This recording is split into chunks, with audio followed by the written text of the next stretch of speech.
The 6 dogs arrived on a Tuesday in November, and nobody at CFB Borden wanted them. That was the word Sergeant Major Dwayne Price used when he called. Not difficult, not traumatized. He said nobody wanted them, and he said it with the particular flatness of a man who had spent 30 years in the Canadian Armed Forces and still hadn't figured out what to do with the things that fell through the cracks. Ross Halkett was 61 years old. He lived 40 minutes outside Barrie on 11 acres of mixed boreal and open pasture that backed up against a frozen creek. He had retired from the Navy at 53 after a C6 injury in his lumbar spine that ended his operational career before the grief could. He kept bees in the summer. He cut wood in the fall. He did not own a television. He had not spoken to anyone except his neighbor Gus Tallarico and the clerk at the Rona in Innisfil in about 3 weeks. He said yes before Price finished the sentence. He said yes because he had nothing else to say, because the alternative was another evening in that kitchen with the radio on and the chair, across the table, that he hadn't moved in 4 years sitting exactly where Pauline had left it. Because he had read something once, in a psych debrief he barely paid attention to, about how the nervous system of a traumatized animal and the nervous system of a traumatized human being are not as different as anyone would like to believe. He said yes because Scout had been dead for 2 years, and he still checked the back door sometimes. The dogs came in a Department of National Defense transport van driven by a young corporal named Tessier who looked about 22 and had the expression of a person who had been handed a task and told not to ask questions about it. 6 retired military working dogs, Belgian Malinois, all of them, 3 males, 3 females. Their operational names were stenciled on their kennel cards: Rook, Hex, Lancer, Drift, Vex, Torch. Tessier handed Ross a folder and shook his hand and left in 11 minutes. Ross stood in the yard in the cold with the folder under his arm and 6 wire crates in the back of his truck, and he listened. The dogs were not making noise. That was the first thing he noticed. Retired police dogs usually barked. Rescue dogs usually panted. These 6 were quiet in a way that was not calm. It was the quiet of animals who had learned that sound drew attention, and attention was dangerous. He knew that quiet. He brought them in one at a time because bringing them all in at once would be chaos, and because he needed to look at each one before he made any decisions.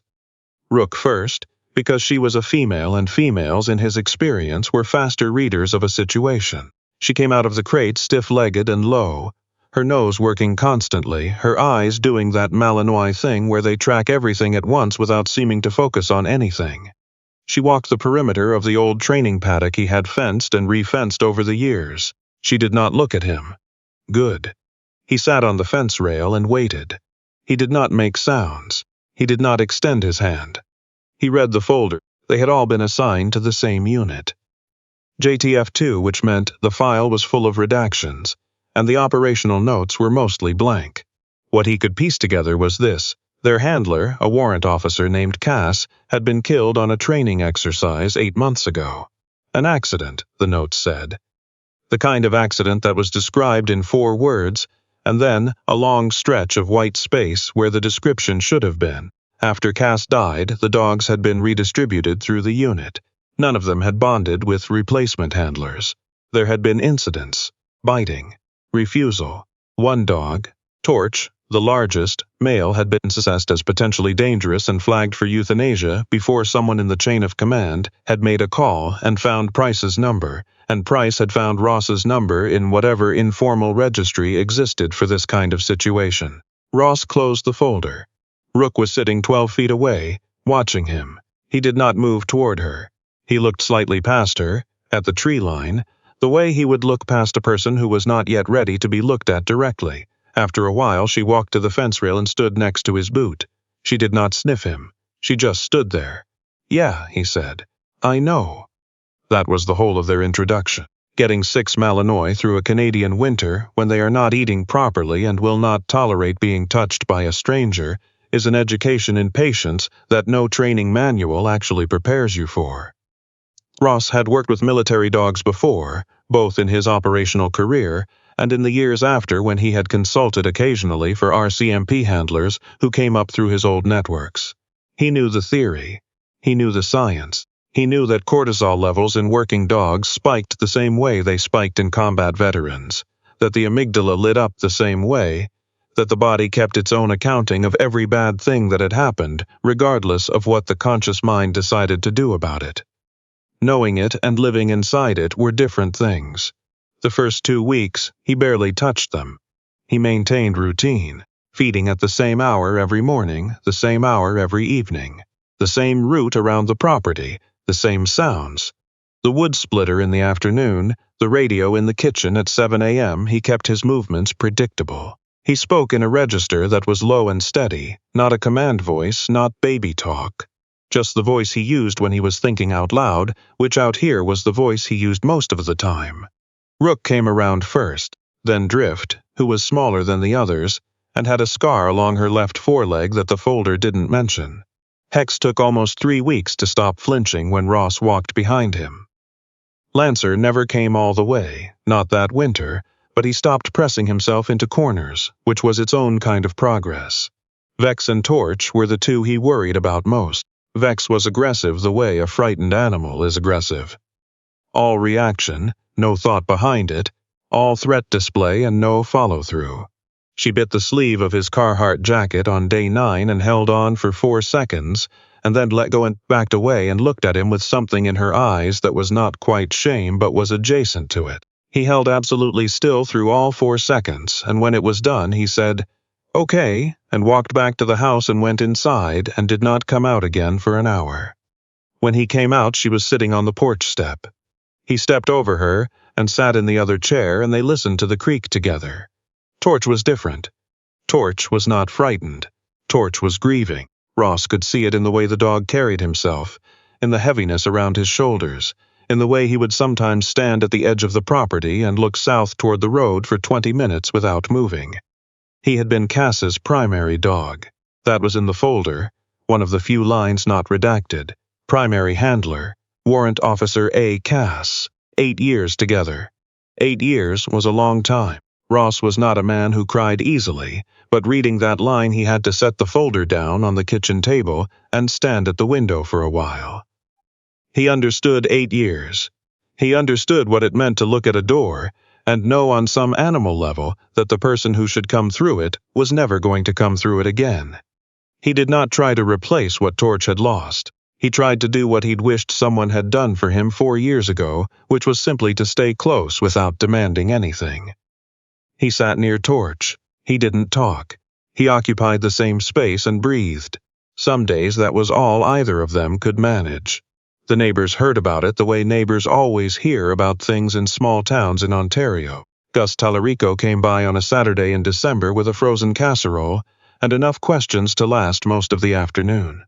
Ross's daughter, Willa, called from Calgary and wanted to know if he had lost his mind. He told her he was fine.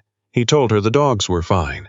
He did not tell her that Torch had finally let him put a hand on the back of his neck the previous evening, or that this had struck him as one of the more significant things that had happened to him in years, because she would worry, and he did not want her to worry. Willa was 34.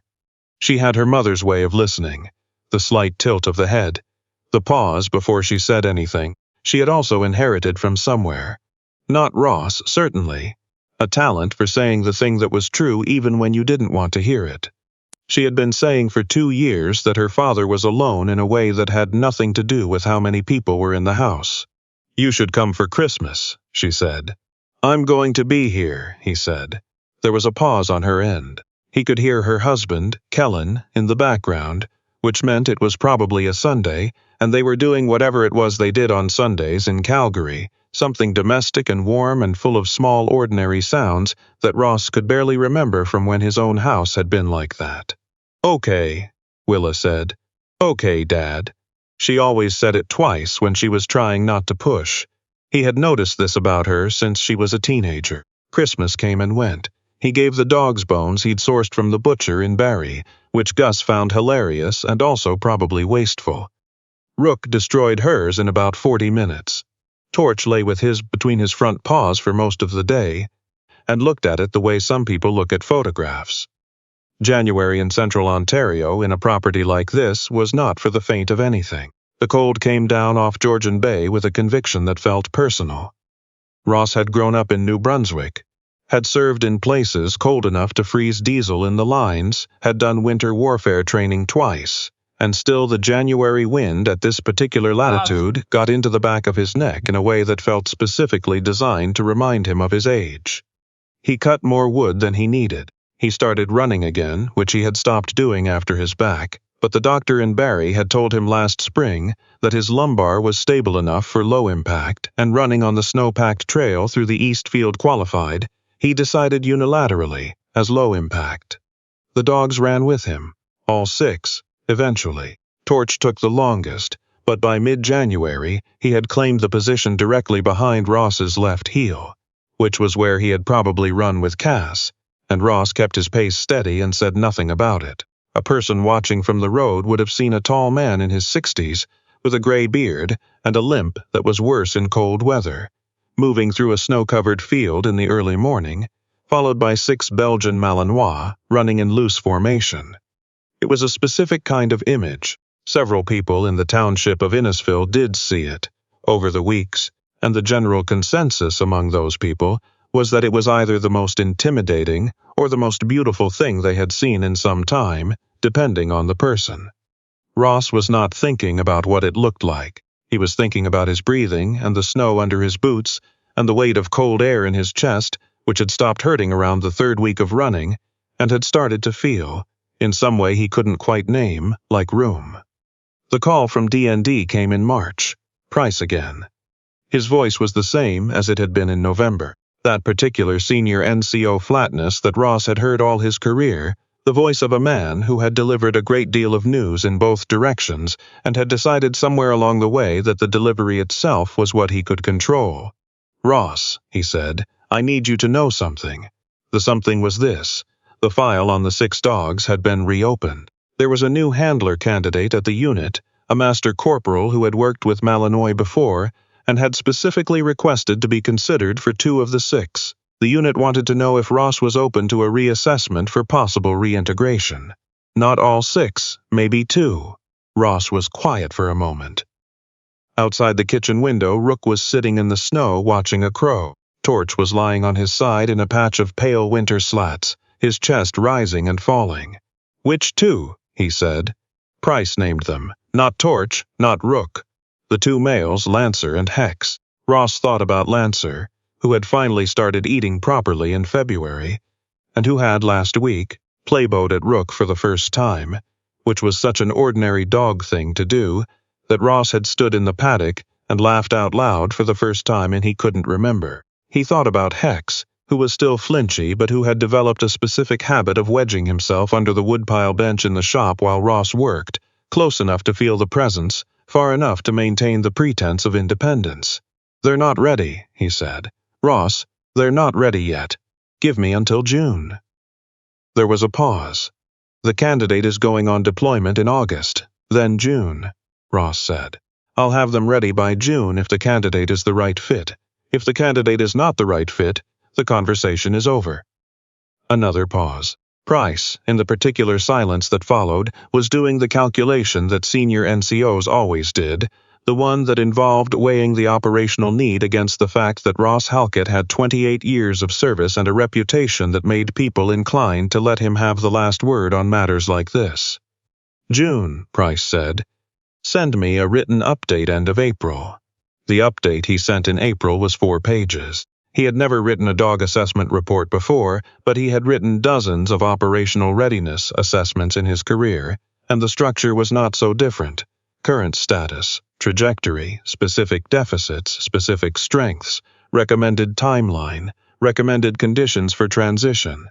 He spent 2 evenings on it. It was, his neighbor Gus said, when Ross read him parts of it over coffee, the most thorough report Gus had ever heard about any living thing, including the one Gus's agronomist had written about his soil last spring, which had been extremely thorough. "You sound like you care about those dogs," Gus said. "I do," Ross said. "Yeah," Gus said. "I know." He said it the way Ross had said yet to Rook in the paddock in November, which meant he was saying something else entirely, but Ross was not quite ready to hear it yet. So they both let it sit. Willa came in May. She drove out from Toronto, where she was presenting at a conference, and arrived on a Friday evening with 2 bags and a bottle of good Nova Scotia wine she had found at the LCBO in Barrie. She had her mother's red hair and her mother's habit of walking through a new space as though she was cataloging it for later. She catalogued the dogs carefully. She stood in the paddock and let them come to her, which was the right instinct. And she said nothing about the fact that the kitchen chair across the table was still there, though Ross saw her see it. Rook put her head in Willa's lap after about 40 minutes. "Oh," Willa said quietly, and then, after a moment, in a voice that was not quite even, "She's beautiful, Dad." "She's a good dog," he said. That evening, after dinner, Willa sat at the kitchen table with her wine and said, "How are you actually doing?" He thought about that. He was aware that people asked this question and meant different things by it, and that the honest answer varied depending on what they meant. He thought about the run that morning, torch at his left heel, the sound of 6 dogs breathing in cold air. He thought about the April assessment report and the 2 evenings he'd spent on it, how he hadn't been watching the clock. He thought about the feeling of Torch's neck under his hand, back in December, which he had described to no one. "Better," he said. "I think I'm actually better." Willa looked at him the way she had looked at him from the time she was about 9 years old, with that evaluating patient gaze that she had gotten from her mother, and that her mother had used to cut through every deflection Ross had ever attempted. "The dogs," she said. It was not a question. "The dogs," he said. She nodded slowly. She looked down at her wine. When she looked up again, her eyes were bright, which was the thing she did when she was not going to cry but was close. "Mum would have loved this," she said. "This whole situation. She would have been insufferable about it, actually. She would have named them all things like Brigadier and Captain. She named Scout," Ross said. "She named Scout," Willa said. "Exactly. She would have been in her absolute element." They sat with that for a while. The refrigerator hummed. Outside, somewhere in the dark, one of the dogs moved through the yard. Ross thought about Pauline standing at this window in August 4 years ago, a mug of tea in her hand, watching Scout in the yard, saying something about how the light at that hour was different from any other light, how it turned everything amber, how she never got tired of it. He thought about how he had barely looked up from whatever he was reading, some report, some operations document he barely remembered now. "I looked at the chair," Willa said. "I'm sorry. I tried not to." "I know," he said. "It's all right. Are you going to move it?" He thought about that for a long time, long enough that Willa didn't push. The honest answer was that he didn't know. The honest answer was that the chair had felt, for a long time, like the one thing in the house that proved Pauline had been real, which was an irrational thought he was self-aware enough to recognize as irrational. The honest answer was also that last week he had moved it to set up the food station he used for the dog's evening feeding, and moved it back after, and it had not felt like a small death the way he'd feared it would. "Maybe," he said. "Maybe when I'm ready." The Master Corporal came in June. His name was Arlen Vos, and he was 34 years old and had the lean, unhurried quality of someone who had spent a long time in operational environments and had learned the value of stillness. He drove out on a Wednesday morning in his own truck, which Ross noted was an older model with a wire crate in the back that was not new but was properly maintained, which told him something. He left the truck running and walked out into the yard and stopped about 15 feet from the paddock gate and looked at the dogs without saying anything for a full 2 minutes. Lancer looked back at him. Ross watched from the paddock rail. This was the thing about dogs like these. Dogs trained to the level these 6 had been trained. They read people at a resolution that most people did not read each other. Lancer's assessment of Arlen Vos was happening in real time, in the tension of the dog's posture and the set of his ears and the particular quality of his stillness. After 2 minutes, Lancer walked to the fence. He didn't make contact. He just walked to the fence and stood on his side of it and looked at Vos through the wire. Vos looked back at him with his hands at his sides. He did not reach through the fence. He did not make sounds. He just stood there and let himself be read. Ross got off the rail. "He'll do," he said. Vos turned to look at him, and for a moment Ross saw something in the younger man's face that was familiar in the way that certain kinds of recognition are always familiar. The expression of a person who is managing something large and private and who is doing it with a considerable amount of discipline. "Thank you, sir," Voss said. "Don't call me sir. I've been out 8 years." Ross opened the gate. "Come in. Meet the second one." They spent 4 hours together that day. Ross watched Voss with Hex, who had graduated from hiding under the woodpile bench to following Ross around the property at a distance of about 6 feet, which was meaningful progress. Hex was warmer with Voss than Ross expected. Not immediate, but warmer. By the 3rd hour, Hex had circled him twice at close range, and Ross could see in Voss's shoulders that the younger man understood what that meant, and was working very hard not to show how much it mattered to him. He stayed for dinner. Gus showed up around 6, which was not a coincidence, because Gus had been told there would be a visitor, and had decided without being asked that this meant there should be a 3rd person there, because Gus was from a generation of men who understood that certain conversations were easier with more people in the room, which was wisdom that Ross had taken a very long time to arrive at himself. They ate and they talked about the dogs and they talked about the property, and at some point Voss mentioned, briefly, that he had lost his own dog 18 months ago. A MWD named Birchfield, call sign Birch, who had taken shrapnel on a training exercise and had not survived the surgery. He mentioned it the way people mention things they have not talked about much, with a controlled flatness to his voice and a careful look at the table, and then he moved on to something else. Gus made eye contact with Ross across the table. Ross looked at his plate. He understood what Gus was communicating, which was that the two of them were not so different, this young man and himself. He had understood it since the paddock, actually. He had understood it when Voss stood still for 2 minutes and let the dog read him. "Birch," he said, "that's a good name." Voss looked up. "He was a good dog," Voss said. "Tell me about him," Ross said, and Voss did. He talked about Birch for 20 minutes, sitting at a table he'd never sat at before, in a kitchen in Innisfil, Ontario, in the early summer evening, while the 6 Malinois moved around the property outside and the creek made its sound, and the light came through the west-facing window, at the particular amber Pauline had always loved. He talked about a dog who had been stubborn and brilliant and protective in ways that had saved Voss's life at least once in circumstances that, like the operational file on the SX dogs, were not discussed in detail. He talked about the first time Birch had trusted him, which had taken 3 weeks and had looked exactly like Lancer walking to the fence that morning. Ross listened. He did not redirect. He did not offer comparison. He listened the way he wished someone had listened to him, in those first months after Pauline, in those first months after Scout. When Voss was done, the kitchen was quiet for a moment. Outside, Torch barked once at something in the tree line and then was quiet. "Lancer and Hex," Ross said. "They're ready. But I want you to know, Lancer will test you. He's going to push until he finds the edge, and what you do at the edge is what determines everything. Don't harden, don't soften, just stay even." Voss nodded. "I know even." "Yeah," Ross said. "I think you do." The transition happened over 2 weeks in late June. Voss drove out every other day and worked the dogs in the paddock, and along the property line and through the east field, and Ross watched without directing, which required more discipline than he was entirely prepared for. He had things he wanted to say constantly. He mostly didn't say them. Voss didn't need them. Voss was, Ross admitted to himself around day 10, genuinely gifted with dogs in the way some people are genuinely gifted with things and cannot entirely account for why.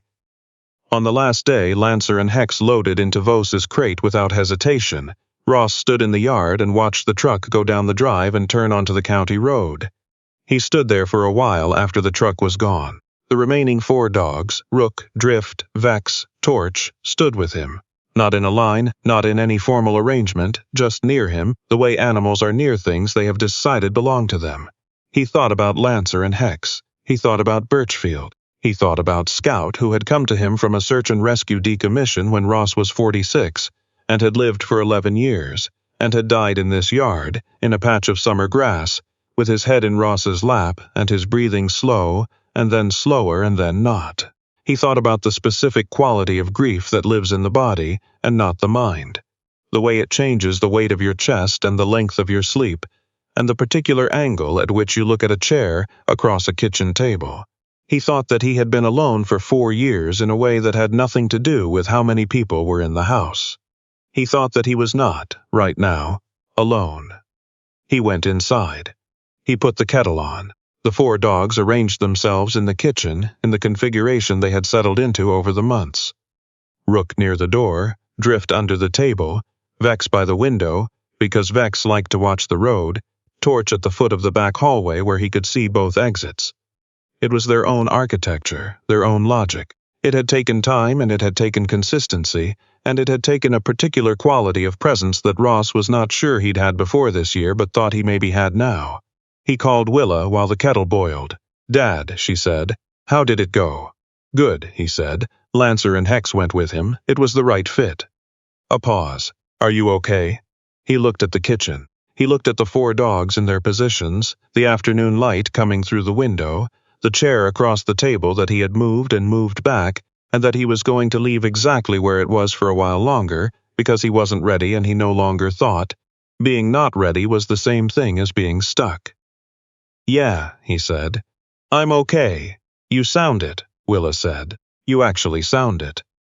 He didn't say anything to that because there wasn't much to say.